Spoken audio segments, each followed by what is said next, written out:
Bonsoir les amis, bonsoir et bienvenue sur votre nouvelle vidéo. Ce soir, nous allons ensemble monter le campement. Alors pour monter le campement, en ce qui me concerne, j'ai deux points de repère, l'humus et la capote. L'humus et la capote, ça dépend si on dresse le campement en milieu plutôt forestier, plutôt naturel, ou alors en milieu périurbain. On va commencer ici, alors un petit 360, vous voyez, c'est assez sympa, on est en milieu plutôt forestier, plutôt sauvage ici. Alors surtout ne pas dégrader l'environnement dans lequel on est. Donc là j'ai quitté la falaise et le bord de la falaise. J'ai sauté les dunes sur les chemins, donc j'ai pris les chemins de 4x4. C'est pas avec mes petits pieds d'humain que j'ai fait plus de mal au sable que les empreintes de 4x4. Je me suis faufilé, je me suis un peu battu avec les aiguilles pour me faufiler jusqu'ici dans un trou où il y a il y a 1,50 m sous plafond avec les branches, c'est exactement suffisant pour que je puisse planter ma tente. Pourquoi je vous parle d'humus?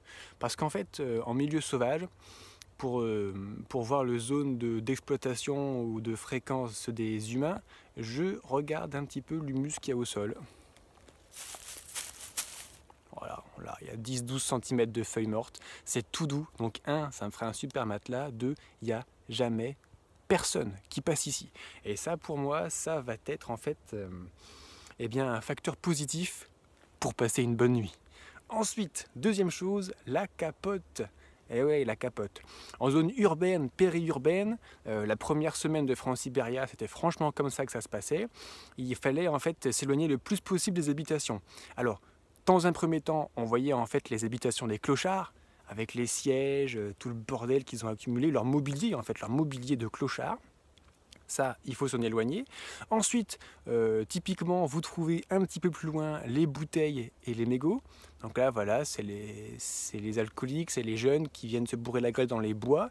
Ça ne m'intéresse pas trop de tomber nez à nez avec ces gens-là quand je suis tranquillement en train de dormir après une bonne journée de marche.